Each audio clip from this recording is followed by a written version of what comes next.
Fa ny miarabantsika ny tokantrano manaraka ny fahitalavitry ny MBS ny tenako. Fandarana manokana izay irahan'ny zo sy andraikitry ny olo-pirenena sy ny F2 na ny fandalinana sy famakafakana no arahinao amin'izao fotoana izao. Ny lohahevitra aroso aminao androany ara dia mahakasika mandrakariva ny fifidianana. Ary ao anatin'izay lohahevitra izay dia manana vahiny ny fandaharana amin'izao fotoana izao dia ny mpisolo vava ao amin'ny ekipe juridika na ny legal team. Izany dia irahantsika amin'ny maître Andriniaina Ranarivelo sy maître Randrianjafinony Solange. Faly miaraba anareo dany tenako ary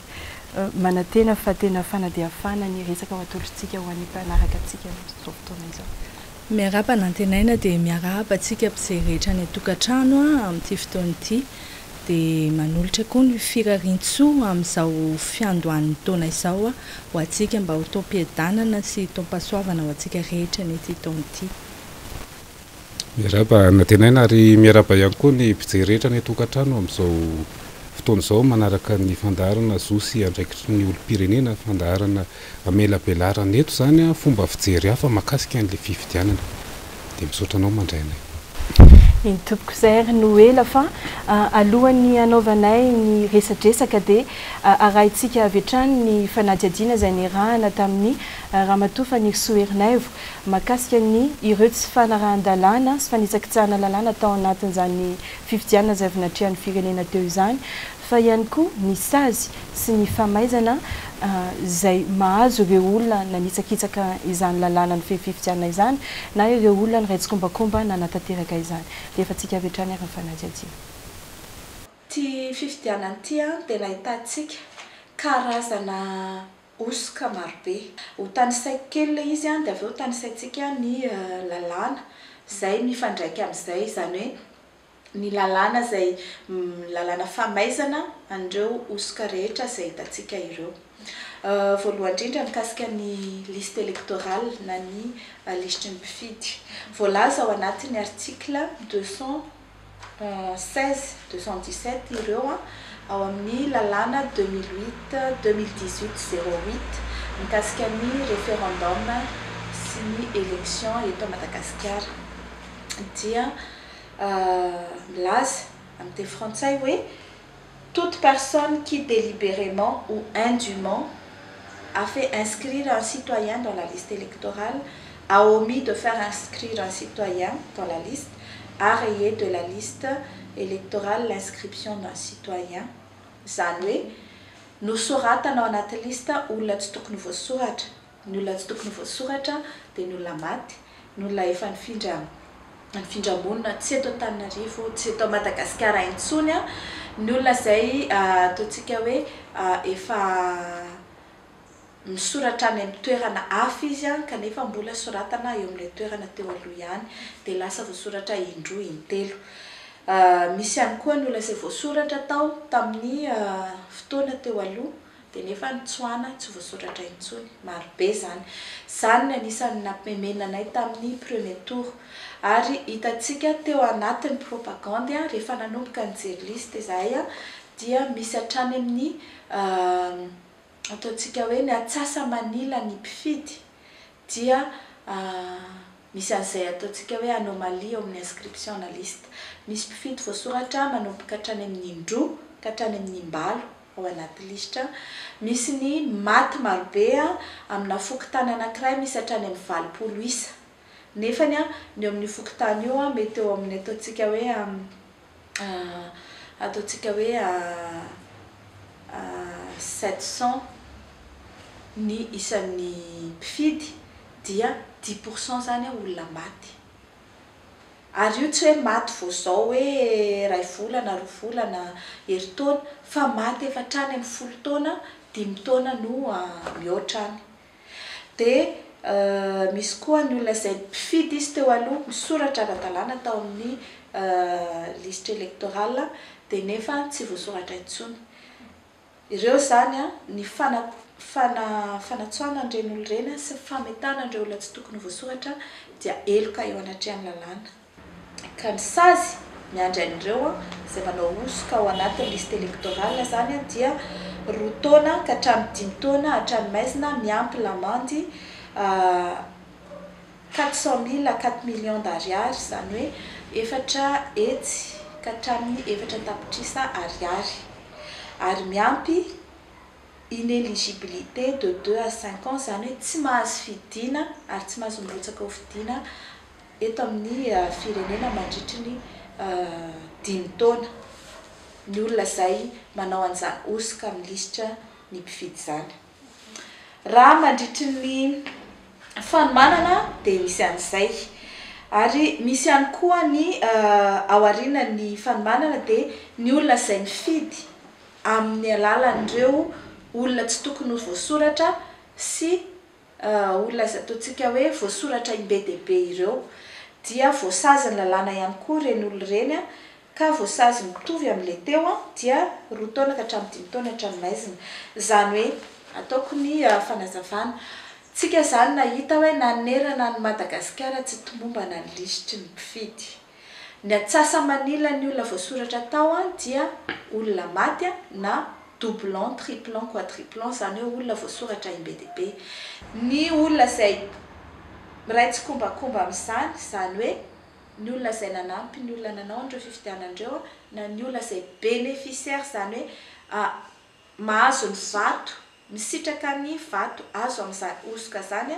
dia atao hoe complice, dia voasazy mitovy amin'ny olona nanao zany. Mbola sombony izay ary vao manomboka ho ikaina, fa mbola misy koa ny ao anatiny campagne électorale, zany hoe mandritry ny fampelezan-kevitra, dia ny fampiasana ny fitaovam-panjakana sy ny fahefam-panjakana na ny ressources administratives sy prérogatives de puissance publique à des fins de propagande, dia miteraka ny atao hoe fanafoanana ny isam-bato izay azon'ilay candidat teo amin'ny toerana nampiasana ny fahefam-panjakana sy ny olom-panjakana io, ka mahavoasazy ihany koa 2 taona ka hatramin'ny 5 taona hatrany maizina. Maro ireo toerana nahitantsika an'izay, ary nitsangana vavolombelona ny chef de district maromaro sy chef pokotany maromaro tamin'ny toerana teto Madagasikara, dia nisy ny fampiasana andreo chef pokotany, chef district, ireo mpampianatra, saotrany hoe tsy maintsy manao izay ampandanina ny candidat numéro 13. Ny andro ny fifidianana izay natao andro tsy fiasana fa jour férié, tsy nisy mihitsy lalàna ny laza hoe amin'io andro io dia misokatra ny district rehetra manamboatra karapanondro, kanefa dia teto amin'ny district n'Antananarivo voalohany sy ny toerana manerana ny Madagasikara dia manao karapanondro ny chef de district, ary tsy misy taratasy akory. Taloha manko ilay misy an'ilay taratasy alaina ao Tsimbazaza manamarina hoe tena efa nanana karapanondro ianao ary firy ny numéro-nao, fa tonga dia izay tonga eo dia anaovana karapanondro tsy fantatra na amin'ny numéro inona na inona no ampiasaina. Ary ao anatin'ny famaizana ary zareo dia misy tsisy cachet ilay karapanondro. Misy koa raha izay mikasika ny ataontsika hoe tena ny bahatoerana tamin'iny fampelezan-kevitra iny sy ny fifidianana, dia misy ihany koa ny fampiasam-bola na ny famotsim-bola mandritry ny fifidianana sy ny fampiasam-bola tsy araky ny tokony ho izy ao anatin'ny fampelezan-kevitra, dia izay voalaza ao amin'ny article 239 kasika ny vola fampiasa amin'ny fifidianana sy ny famotsim-bola, ka dia feheziny lalàna mikasika ny famotsim-bola, zany hoe ny samifina sy ny bionkozany no miandraikitra an'izay famaizana izay fanenjehana izay, ary ny lalàna mikasika an'ireo koa no manenjika amin'izay. Raha ny mikasika ny andro ny fifidianana indray dia misy ny article 229 ka hatramin'ny 236 mikasika ny fanakanana ny fahafahana mifidy sy ny sincérité du scrutin, na atao hoe fahatokisana ny latsabato izay natao. Ao dia milaza fa tsy azo ataony manodikodina ireo fitaovana ampiasaina amin'ny fifidianana. tsika nefa dia niarana hita satria tena élection transparente, zany hoe hita pokita-pirenena ny osika rehetrarehetra natao dia hitatsika ny nanodikodinana ireo carnet ana bulletin unique izay nisy naka teny Ankatso sy teny Ambohipo, ary saky anaovana bulletin précoché sy hifidianana olona hifidy ny numéro 13. Hitatsika ihany koa ny fifidianana ireo kara-pifidianana izay tsy niasa teny amin'ny fokontany rehetra ka nisy nitsangana vavolombelona moa izany, ary dia efa mandeha any amin'ny Bianco any ny fitoriana mikasika ireny olona izay ny karamaina anangona ny kara-pifidianana eraky ny fokontany dia mampifidy olona amin'ny kara-pifidianana izay tsy azy akory fa dia efa misy ray combine amin'ny chef fokontany, amin'ny chef na bureau de vote, ary mifidy tsisy kara-panondro na mamorona kara-panondro ohatran'ilay lazaiko teo hoe nataon'ny chef district mamorona kara-panondro amin'ny anaran'ilay kara-pifidianana izay eo am-pelantanany, ary dia misy mifidy 10 eny amin'ny bureau de vote marobe mandritry ny tontolon'ny andro ny fifidianana. Araky ny article 229 teo dia voasazy 2 taona ka hatramin'ny 9 taona tranomaizina sy lamandy 2 tapitrisaka hatramin'ny 10 tapitrisa ariary ireo izay manao ny fanodikodinana ny fitaovana fifidianana ireo, sy izay complice, zany hoe ireo izay manakarama an'ilay olona manao an'izany, ireo izay misitraka ny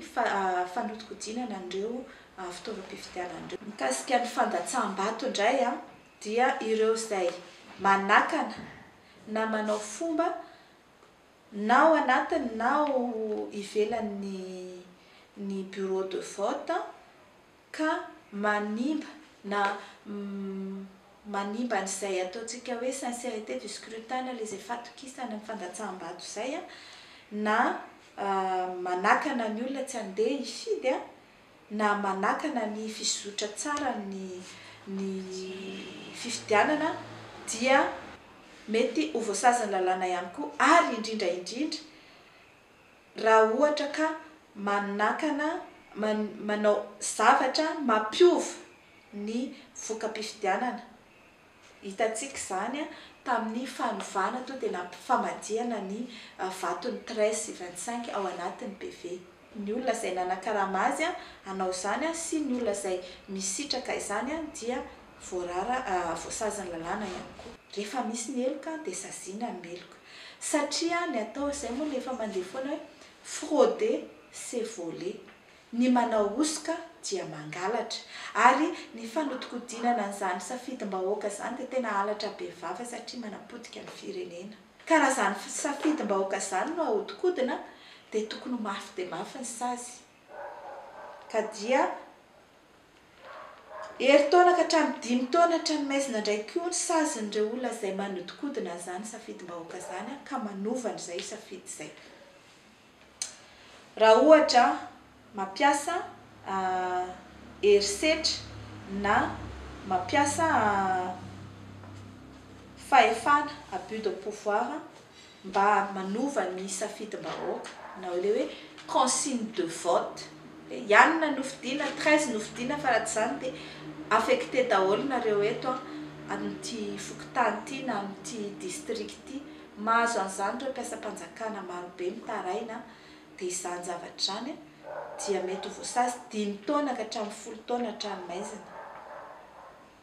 ary lamandy 2 tapitrisa ka hatramin'ny 20 tapitrisa ihany koa, ankoatran'izay mety mbola voasazy hafa mety mahazo azy. Ny fifidianana olona hifidy, zavatra hitantsika teo koa izany le fifidianana olona hifidy ary mampiasa bulletin hoe précoché, hoentina le bulletin avy any bureau de vote dia atakalo an'le bulletin précoché dia iny ny arotsaka, dia mena vola le olona avy eo rehefa avy nandrotsaka an'iny, izany ny atao hoe achat de suffrage, ka io dia voasazy lamandy mitovy na mihoatra indroany vidin'ny vola izay nalohany, fa indrindra dia tsy mahazo miasa amin'ny fonction publique amin'ny manao asa-panjakana na manao mandat public électif zany hoe milatsaka hofidiana na manao asa amin'ny alalana fifidianana intsony zany olo zany ary tsy manana zo hifidy ihany koa satria tsy manana droit civique intsony mandritry ny 5 taona ka hatramin'ny 10 taona zany olona mividy vato zany ny olona izay complice ary ny olona izay bénéficiaire n'ilay fifidianam-bato. Ao amin'ny article 235 dia tsy misy mihitsy ny fanalefahan-tsazy ataontsika hoe circonstance atténuante amin'ireo olona izay nanao an'ireo Heloka reo sy ny olona izay niraitsy-kombakomba aminy sy ny olona izay niara nanao ny Heloka taminy. Zay zany dia okazava fa tena masika dia masika ny lalàna mikasika azy ireo. Ary raha feheziko dia ny fraude électorale sy ny corruption électorale sy ny violence électorale dia mahatonga ny olona izay voasazy amin'izany tsy mahazo milatsaka intsony amina fifidianana eto Madagasikara mandritry ny 15 taona ao aorianany ivoahan'ny sazy, manomboka fotoana ivoahan'ny sazy. Mahavarina tokoa satria raha araky ny fanajiajiny iny dia saika ny lalàna izay napetraka mba hifehy izany fifidianana izany no tapitra vao hitsakitsaka avokoa. Teo nefa ireo rizadalàna maro be izay nentina nandrafetana nanaovana izany hoe lalàna hifehy ny fifidianana izany. Ao ohatra ny fanambarany iraisam-pirenena mahakasika ny zon'olombelona. Fa teo ihany koa ny pacte international na ny fifanarahana iraisam-pirenena amin'ny lalàna sivily sy politika. Fa indrindrindra ny lalàna fehizoro izay natao nentina ny fehezana ty fifidianana filoham-pirenena izay nataontsika tamin'ity taona ity dia ny lalàna larina fa 2024 tsipika aotraotra valo sy tsipika aotraotra sivy. Fa mbola nisy ihany koa ny didim-panjakana izay nivoaka tamin'ny 30 novambra 2024 izay natao zany didim-panjakana izany hifehezana ny fihodinana faharoa tamin'ny fifidianana teo larina fa 2024 tsipika 2025 tamin'ity taona 2024 ty ihany koa. Dia nateo ary zany dia mbola misy foana izany hoe tsy fahatomombanana hita teo amin'ny fifidianana izany ary miteraka savorovoro miteraka antsoantso miteraka fangatahana izany hoe fahamarinana sy mangarahara tao anatin'izany fifidianana natao izany. Inona ary no tena antsoina hoe fifidianana azo antoka, fifidianana ara-pomba demokratika tokoa tsy mitanila ary tena hoe ekeny rehetra. Mety hoe no ireo fisian'ireo lalàna maro be ireo no mahatonga ny olona samy manana ny interprétation na ny famakafakany an'ilay lalàna tsy fantatra mety ho antony izay ka eto tsika satria miaraka amin'ny mpisolo vava ao amin'ny legal team tsika dia antanitsika hoe inona no azo antsoina hoe na inona ny mamaritra an'izany hoe fifidianana azo antoka ekeny rehetra izany ary inona ny lalàna fototra anankiray ohatra ahafahana miainga mba ahatratrarana sy mba hoe nahatomombana an'izany hoe fifidianana ara-pomba demokratika izany koa tsy mitanila ary ekeny rehetra. Misotranao natenaina nametraka an'izay fanontaniana izay inona tokoa moa no atao hoe fifidianana atao hoe crédible hoy ny teny baiko. Tsara patsahivina antsika ihany ny rizateny ny savaran'antony ny lalàna fehizorona ny constitution, lalàna fototra iangan'ireo lalàna rehetrarehetra ny tany isainao teo mahakasika amin'ny fifidianana. Toy izao ny voalaza zao, ny vahoaka no maso mandidy tompo-pahefana, le peuple est souverain. Tsy vitan'izay fa nitoizan'le mpanoratan-tanàna le izany hoe ary manamafy ny finoana n'Andriamanitra Andrenanahary. Io Andriamanitra Andrenanahary io tsy hoe Andriamanitra kristianina akory fa ny vahoaka zany no mitondra ny feo an'io Zanahary io. Izay zavatra izay zany rehefa dinianao ny lalàna sy ireo rijan-dalàna azafady indrindra iraisam-pirenena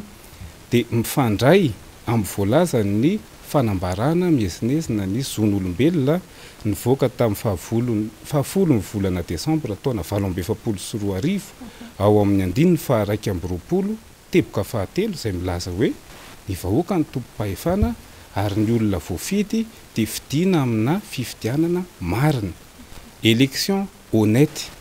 Zay zany ny takian'io fanambarana iraisam-pirenena io ary tafiditra ao anatin'ireo rinja-dalàna ny aingana na azona nyty lalàna fehizoro 7 tsipika aotraotra valo sy ireo lalàna fehizoro ambony nanaraka azy izay élection honnête zay zany ho anay mpahay lalàna izay zany tena enjehany zay maha-crédible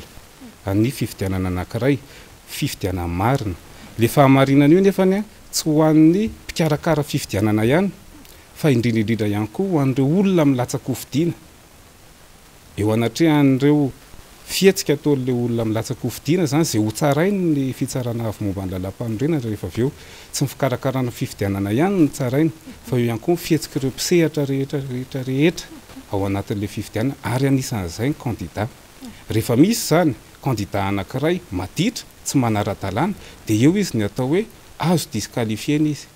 zany hoe ny tianao atongavana zany andriniaina zany hoe misy ny tokony hoe enquête de moralité volavaizana ampiasaina mahakasikasika an'izay hoe ny tianao ambara amin'ny hoe le hoe manoloana le candidat le personnalité an'le olona misy izay indrindra le izy alohan'ny atongavana amina hoe voaray ara-dalàna aloha ny candidature n'olona anankiray dia mandalo sivana maromaro io olona io zay vao tonga amin'le didy avoakan'ny fitsarana avy momba ny lalam-panorenana hoe izao dia voaray ho candidat afaka mirotsaka mifaninana amin'ny fifidianana iranina kosa dia tsy mahafeno fepetra misy fepetra maromaro zany lalovan'ireo candidat ireo nahita moa tsika tamin'ity fifidianana ity fa maro dia maro ihany koa ny candidat tsy niraisy ny fitsarana avy momba ny lalam-panorenana ny firotsaham-kofidiana fa tsy izay ihany fa mandritra n'le ataontsika hoe cycle électoral ray manontolo manomboka ny pré-campagne parapatonga ny amin'ny didy raikitra voaka ny fitsarana avy momba ny lalam-panorenana dia tsaraina foana ihany ny fihetsika ireo candidat anisan'ny ilazana ihanyzany dia zao ny fomba napetraka ny lalàna 2018-008 ahafahana manao disqualification ana candidat anankiray dia ny filazana pahabe maso maniratsira na ny vomera maleo tena misahana ny fifidianana na ny fitsarana maefa misahana fifidianana zany hoe le fihetsika le candidat mihitsy zany amin'izay fotoana izay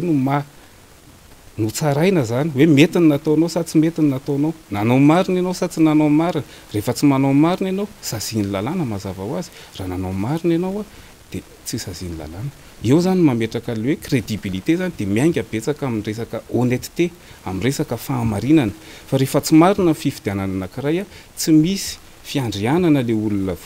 lany eo zany ary tsy manana reconnaissance ny communauté internationale ihany koa mialatsiny amin'le teny baiko fa mbola tsy hita moa zany zao zay andikana azy raha zao dia zao eny ary fa manarakaraka an'izay dia zosy andraiky filoham-pirenena anankiray tokoa ny manao fitoriana raha ohatra ka nahita an'izany hoe tsy fanarahan-dalàna atao anatin'ny fifidianana izany izy eo ihany koa mety hoe vavolombelona nahita mihitsy izy fa nisy fanitsakitsahana lalàna atao anatin'izany hoe fifidianana natao izany ny tsara ho fantatra nefa dia hoe ny tiana ho fantatra nefa dia hoe misy fepetra tokony ho arahina ve raha ohatra ka hoe manao izany fitoriana izany ny olom-pirenena anankiray eny fitsarana avy momba ny lalam-panorenana ohatra misy paika tokony ho arahina izany fitoriana izany ve sa hoe tokony ho arahan'ilay olona mametraka fitoriana mba tonga n'ilay olona hisitraka le didy izay andrasany fa tsy le hoe raisina fa tsy mitombina toy ny fahitantsika tamin'ny fiodinana voalohany dia mahakasika izay indrindra hoe inona ny tokony ataon'ny olom-pirenena anankiray raha hitory izy na hitory eny fitsarana avo momba lalam-panorenana mahakasika ny fifidianana hatrany oui nantenaina resabe tokoa tamin'ity fiodinana voalohany iny le hoe azo raisina na tsy azo raisina ny fitoriana na hoe azo raisina fa tsy mitombina io tsy sitrapon'ny fitsarana avy momba lalam-panorenana akory ny hoe teanao hoe tsy azo raisina na azo raisina fa misy lalàna ao arahan'izy ireo ary iny lalàna iny no mametraka ny paika arahana rehefa hitondra ny fitoriana eo anivon'ny fitsarana avy momba lalam-panorenana rehefa tsy mahafeno an'ilay fepetra takiany lalàna zany ilay fitoriana ataon'ny olona anankiray dia mazava ho azy tonga dia tsy azo raisina ny fitoriana izy ireo inona ary izay fepetra izay fepetra voalohany aloha dia ilay olona mitory zany hoe auteur de la saisine moa filazantsika anazy ny fitsarana avy momba lalam-panorenana aloha dia mandray ny fitorianao tsy maintsy mpifidy voasoratra anarana tao anaty lisy mpifidianana ary nandray anjara tamin'ny fifidianana no mitory. Zany hoe ampanarahanao an'ilay fitorianao zany ny pirofo fa voasoratra anaranao anaty lisy mpifidianana ianao ary nandray anjara tamin'ny fifidianana. Rehefa zay dia akoatran'ilay olo-pirenena tsirairay zany tsika tsirairay zay nahita tsy fahatombanana tany amin'ny élection tany amin'ny fifidianana isa-pokotany tany dia afaka manao an'izay fa zay kosa nefa fepetra takiany lalàna zany hoe tsy mandray torapo izy akory fa mila manamarina ianao hoe iza marina ary ianao ilay mitoriny. Akoatran'izay ny candidany na ny mpisolon-tenazy représentant les candidats na ireo mpanara-maso ny fifidianana nahita tsy fetezana nandritra ny fifidianana dia afaka mitory an'izay. Fotoana manahoana no ahafahan'izy ireo mitory satria tsy hoe mbola tsy manomboka koa ny fifidianana dia efa mitory ianao fa misy fepetra takiany lalàna. Raha ohatra ka opération électorale no kianao dia melohan'ny amoahan'ny CENI ny voka-pifidianana no ametrahanao ny fitoriana. Zany hoe tsy azo raisina intsony izay le hoe tsy azo raisina ny fitoriana raha ohatra ka efa navoaka ny CENI ny voka-pifidianana vonjy maika nefa amin'iny ianao vao anakihana momba ny opération électorale. Rehefa mivoaka indray ny voka-pifidianana CENI dia mahazo manakihana indray ianao mahakasika n'iny vokatra iny. Zany hoe le résultat indray zany na lay voahan'ilay candidat na lay bureau de vote tao no annulenao mahakasika an'ilay vokatra iray manontolo hoe amin'iny zany ianao no mandefa ny fitoriana indray. Roa andro no anaovanao an'iny ary dia tamin'ity moa na ny fitsarana avy mombana lam-panorenana dia nametraka an'izay fotoana izay ho andro katroka ozy izy tsika na délai franc zany hoe tsy ray roa le izy fa misy fomba fanisana andro araky ny lalàna hoe manomboka 0 heure à 24 heures nanana lavalava kely tsy tena hoe roa andro ray roa le izy zany fa nitatra kely hatramin'ny latsinainy hatramin'ny efatra sasany. Rehefa fenao ireo fepetra ireo zany hoe voajanao lay izy ianao no mitory fotoana manahoana no ametrahanao ny fitoriana dia ataonao ao anatin'ilay fitorianao ny antony hitorianao. Zany hoe lay mombany en la forme ozy izy tsika amin'ny filaza zany hoe ilay momban'ilay paika aloha no tsarainy voalohany ka rehefa tsy manaraka iny tsy andinika an'izay ao anatiny ao tsony izy fa tonga dia manisaka izy tsy azo raisina. Manamaivana ny asany koa zay satria tsy andany andro amaky an'ilay votoatony izy fa tonga dia any izy dia efa mitsara an'izay taratasinatiny izay amin'izao akoatra niny any amin'ny HCC le fitsarana momba ny opération électorale sy ny résultat iny ny resaka ady Heloka araky le fanadihadiana hitantsika teo ny arahina tamin'ny namana faniry soherinaivo dia mbola misokatra iny zany hoe mbola afaka mitory tsika raha ady Heloka no anenjehana ny olona anankiray amin'izao tsika miteny izao. Rehefa miditra amin'ilay votoatinady amin'izay izy dia eo izy mandanjalanja sy mandinika hoe mitombina ve sa tsy mitombina ity fitoriana ity.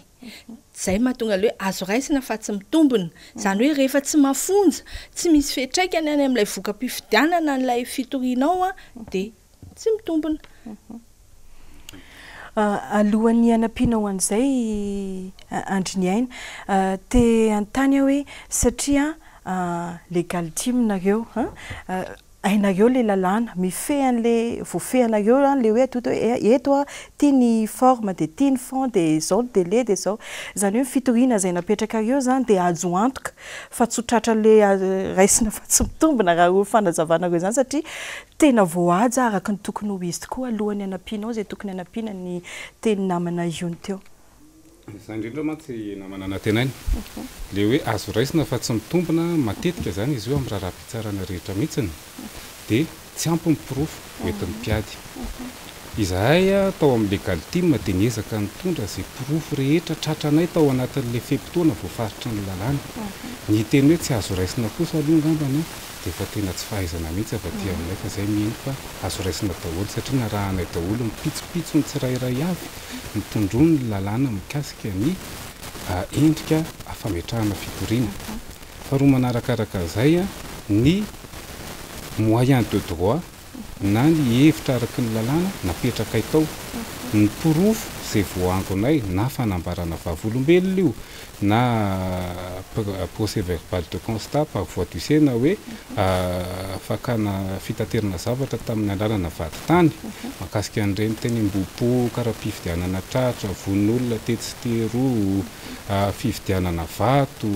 député mampijaly vahoaka sy ny sisa reny dia nentinay daholo reny porofo reny ary napetraka ay niaraka tamin'ny fitorianay fa zao mifanampiny anay ny lalàna manko dia namaritra ny lalàna ny diditsy volana laharana raisy roa arivo tsipika ohatraohatra telo zay mamaritra ny mahakasika ny fitsarana avo momba ny lalam-panorenana ao amin'ny andiny 5telopolo dia misy ao zany filazana fa afaka manao didy savaravina ny mpitsara fifidianana mba ahafahana manao fanadiadiana lalina kokoa rehefa hita fa mbola tsy ampy miporofo entin'ny mpiady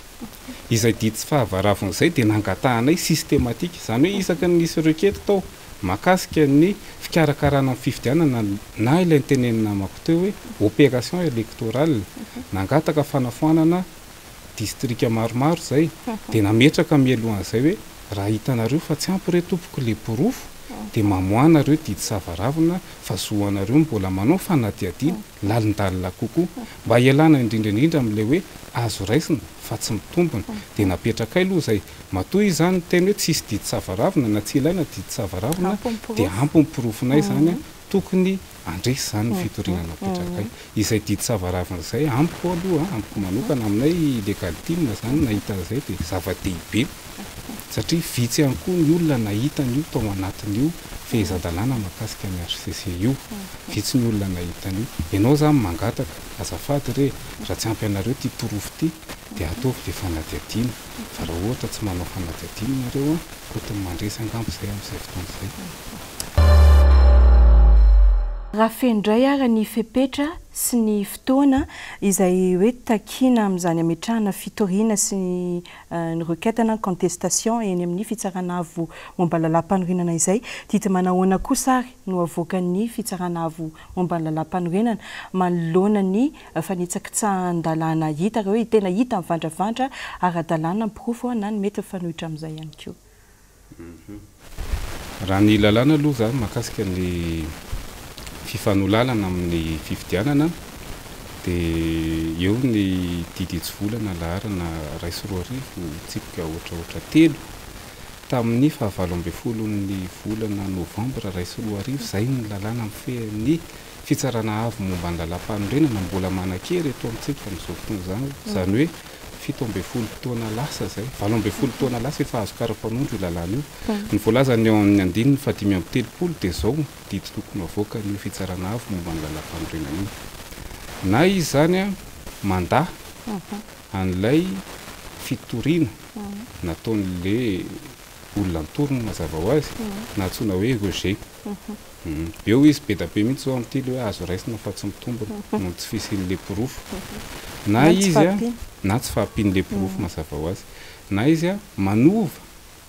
ny voka-pifidianana zany hoe ndraisina zany le fitoriana dia napetrany tao anatin'le kajin'le voka-pifidianana le izy ka na misy hoe mifoanana ny voka-pifidianana tamin'ny faritra ohatran'izao dia miova ho azy io voka-pifidianana io iny ny atao hoe réformation na izy manafoana ihany koa an'le voka-pifidianana na izy ray manontolo azony atao zany aloha na amina faritra vitsivitsy eny fahatrany amin'ny ro-pifidianana tokana ary zay anankitelo zay zany didy tokony hivoaka eo na lavina fangatahana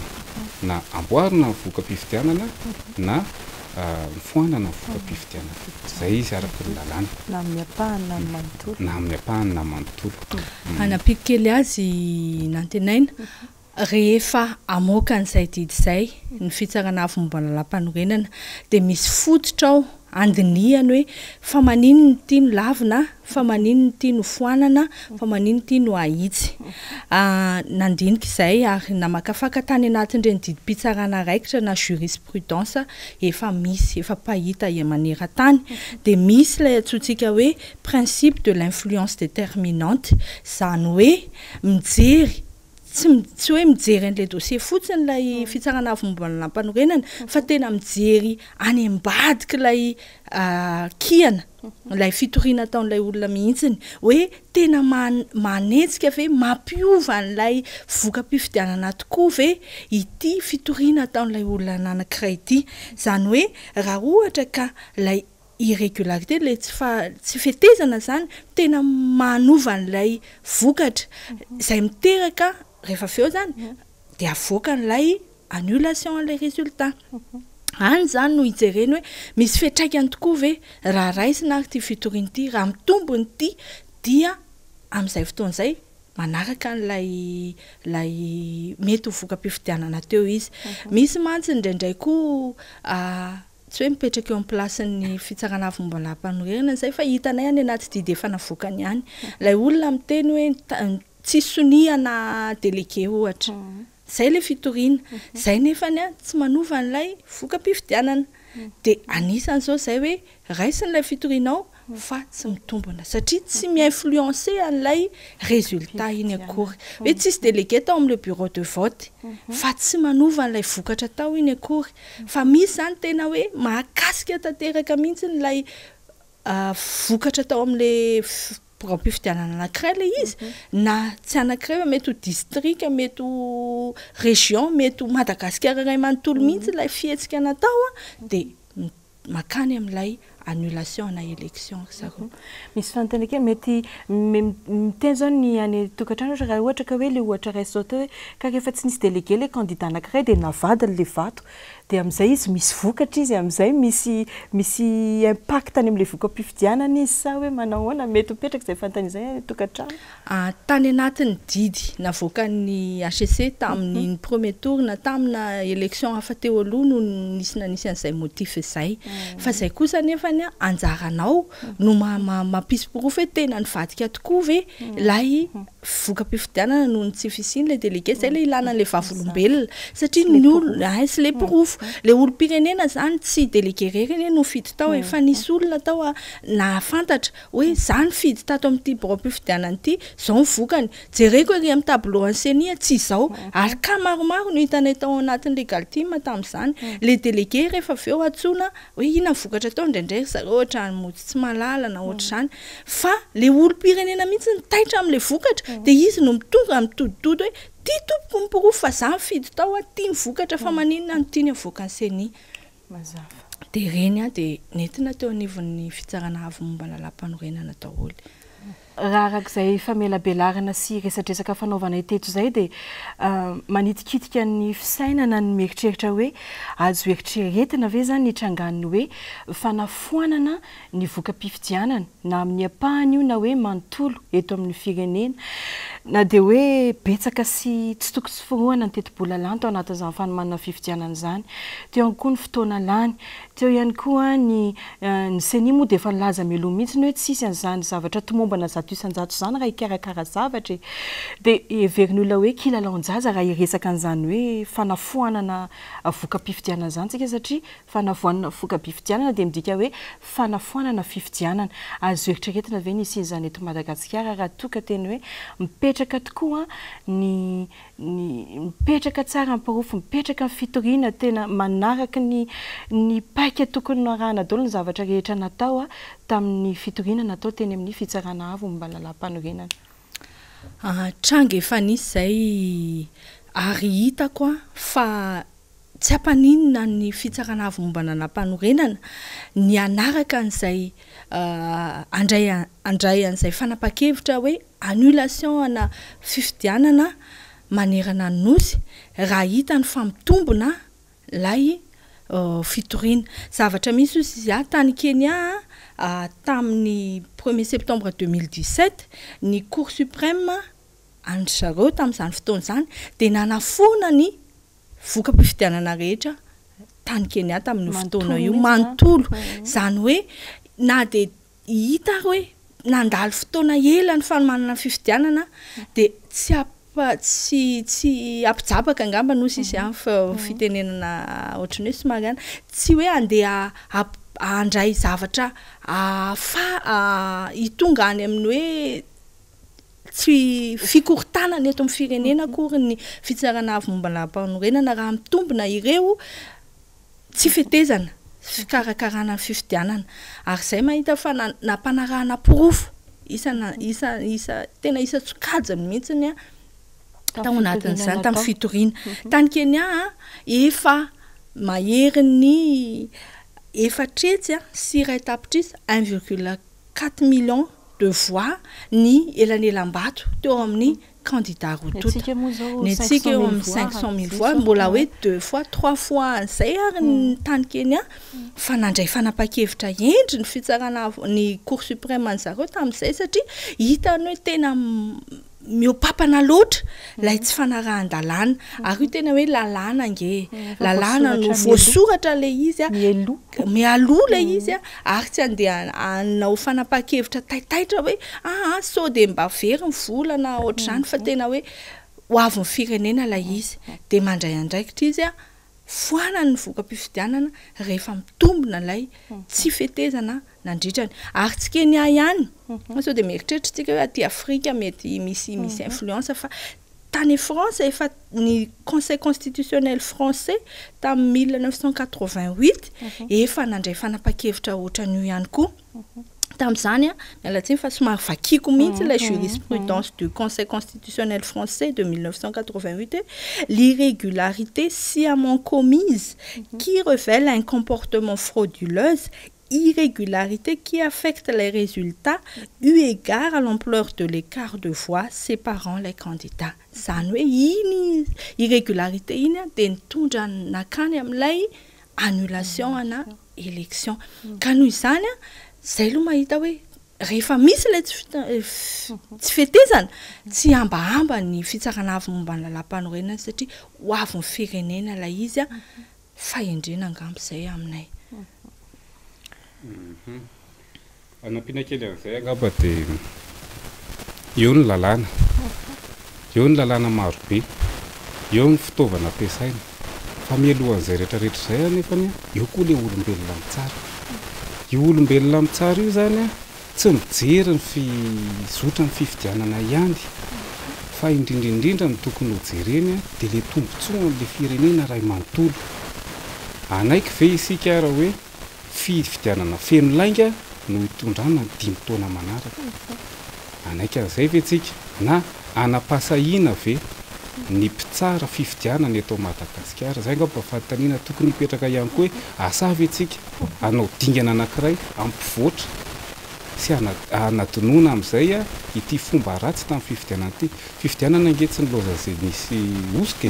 tamin'ny taona 1924 nalaza be mibogage d'urne, mbola niverina izy tamin'ny taona 1924 fa saingy nentombo ny adiriny. Maro ireo olona mikikika na eny an-darambe io na anaty radio io na nametraka fitoriana io karazany olona maro no nametraka an'ilay izy. Eo ny lalàna mamela tanteraka ny fitsarana avy ny lalam-panorenana anafoana ny fifidianana izay hita fa tsy mahasoa. Ka ny anay zany raha izay fanontaniana izay azo eritreretina ve zay? Eny tompoko, tena azo eritreretina izay ary heverinay fa zay angamba ny tokony ho fanapahan-kevitra mahasoa indrindra nyity firenena ity ialana amina disadisa maro na fampiadiana maro aloha averina le izy dia ataovy madio ny lalao fa io ane rehefa madio ny lalao mivoaka mpamarinana mifandresy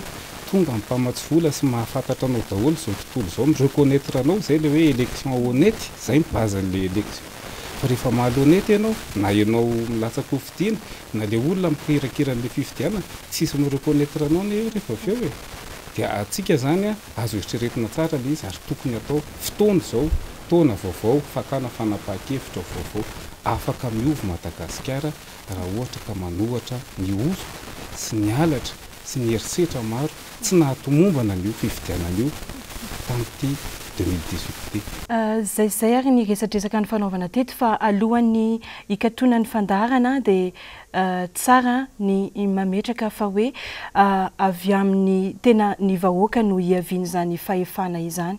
Zany hoe tsy apahando vahoaka fa tena ny vahoaka ray manontolo mihitsy zany hoe ny malagasy ray manontolo no hiaviany ny fahefana anankiray no mba hisiny zany hoe fifidianana ara-pomba demokratika izany. Makasika izany indrindra no mahazava-dehibe ny fandalinana sy famakafakana izay tokony ho ataon'ny fitsarana avo momba ny lalam-panorenana mahakasika ny izany hoe tsy fanarahan-dalàna sy mahakasika ireo fitoriana marobe sy antsoantso maro hitantsika na amin'ny fitoriana mipetraka na eny amin'ny fiarahamonina izay misavorovoro fa manana andraikitra goavana izy ireo ary ny ain'ny firenena malagasy mihitsy no azo lazaina fa eo ampelantanany fitsarana avo momba ny lalam-panorenana amin'izao fotoana izao. Mino izahay eto amin'ny fandaharana fa tsy anao atsirambina izany adidy goavana iantsoroan'izy ireo izany ny fitsarana avo momba ny lalam-panorenana mahakasika amin'ny hoe tompony andraikitra mahefa n'izy ireo tompony teny farany amin'izany famoahana didy mahakasika ny voka-pifidianana izay vao avy natrehan'ny firenena teo izay ary izy ireo izany hoe ny fitsarana avo momba ny lalam-panorenana no ohatra voalohany no ohatra velona fa hoe manaraka izany lalàna izay efa voasoratra efa mipetraka ny feny fifidianana izany ary anaraka sy anatanteraka ampahamarinana ny fampiarana izany lalàna mifeny fifidianana izany ihany koa. Izay ary ny tafatafa sy resadresaka narahana iteto ono aiony raha manana teny farany ianao dia fotoana izao. Mametraka ny mandra-piona indray satria mino izay fa tsy hoe androany ihany fandarana fa mbola hitoy hitaiza ny vahoaka malagasy amin'ny maha-olom-pirenena tompony andraikitra azy ireo fa misintona koa ny saina amaneeritreritra isika mpikambana ao amin'ny fitsarana avo momba ny lalam-panorenana hijery ianareo andalina hamakafaka ny dosie eo ambany masonareo fa ihany koa hijery ny fiarahamonina misy atsika eto Madagasikara amin'izao fotoana izao dia handray fanapa-kevitra matotra ianareo ary goavana ny amin'ny hoavin'ny Madagasikara. Ny rarinay dia mba tsy hisy korotana, tsy hisy sanatria raha mandrika ho amin'ny malagasy noho izay valim-pifidianana hitranga eo fa tena valim-pifidianana voalanjalanja sy tena mampiseho an'ilay etaeta ny vahoaka malagasy no avoakanareo dia misaotra indrindra tompoko andra-piresaka na antenaina. Eny ary ina moa izany tenenina farany anoho izako ngamba ny sainam-piako dia teny maître iony teo ny nahy aloha izany raha izaho manokana dia ny feo fieritreretan'ireo mpitsara no tiako antsoina mitsara amin'ny rariny dia tsara ho amin'ny hitsiny ampiaro ny lalàna raha ilaina fa kosa enoy le bitsika mangina ao anaty lohany. Misy oam-pitenenana vahiny izay hoe rehefa tsy hain'ny olombelona hono no mampifandray ny atao hoe rarina sy ny fafahana dia resy izy. Albert Camus no teny an'izay. Voapetraka ny anatin'ny antso atao amin'ny fitsarana avo momba ny lalam-panorenana izay izay. Ampifandray so re tompoko ny atao hoe rarina dia avelao malalaka ny olona. Rehefa hainareo mampifandray an'io ninninona didy avoakanareo eo izay efa fantatra fa tsisy fanafodiny intsony raha ara-pitsarana dia ho eken'ny olona ho azy io. Fa raha ohatra kosa nareo mitsara tsy amin'ny alala ny feo fieritreretanareo fa mitsara ho an'ny tombontsoan'ny olona ray dia mety hanahirana ihany ny toetra raha ka ten'izao ary mbola mamerina n'le antso tsy njovy ny ampitsontsika satria tsy anareo rery akory ny eto amin'ity firenena ity. Ianareo koa anisan'ny sedraina ao anatin'ity firenena ity hoe inona raha ny tena fihetsikareo, ino ny fifidianana natao reny ny fanakanana ho hitantsika eo ara hoe inona ny tena fihetsikareo. Ohatr'izay moa tompoko dia misaotra betsaka ny natenaina, misaotra ny fandaharana sosy andraikitra ho an'ny olom-pirenena nanasanay vahiny teto androany manao veloma mandra-piona mandra-pitafona. Eny ary manao veloma antsika ny tokantrano nafinaritra dia nafinaritra tokoa ny resadresaka ny dindinga ny tafatafa ary mino izahay fa betsaka ny zavatra voarainao tany tokantrano manampy anao mampianatra anao ary samy mandray ny tandrifiny tsirairay avy satria na ny olom-pirenena tsotra na ny tompony andraikitra manam-pahefana eto amin'ny firenena dia samy andray ny tandrify azy ary samy manana ny azony raisina tao anatin'izay resadresaka fanaovana izay satria izany dia ho an'ny tombontsoa amin'ny firenena avokoa no anaovana izao fandarana izao no anaovana ny hetsika etsieroa mba hitezana ny vahoaka malagasy mba tena hisinzany hoe fandrosoana marina eto amin'ny firenena izany. Mametraka veloma ho anao any tokantrano ny tenako dia mametraka veloma ny maître Iony sy maître Andriniaina dia mirary sondrindratsika rehetra ho amin'ny herin'ny toy izao indray. Veloma mandra-piona tompoko.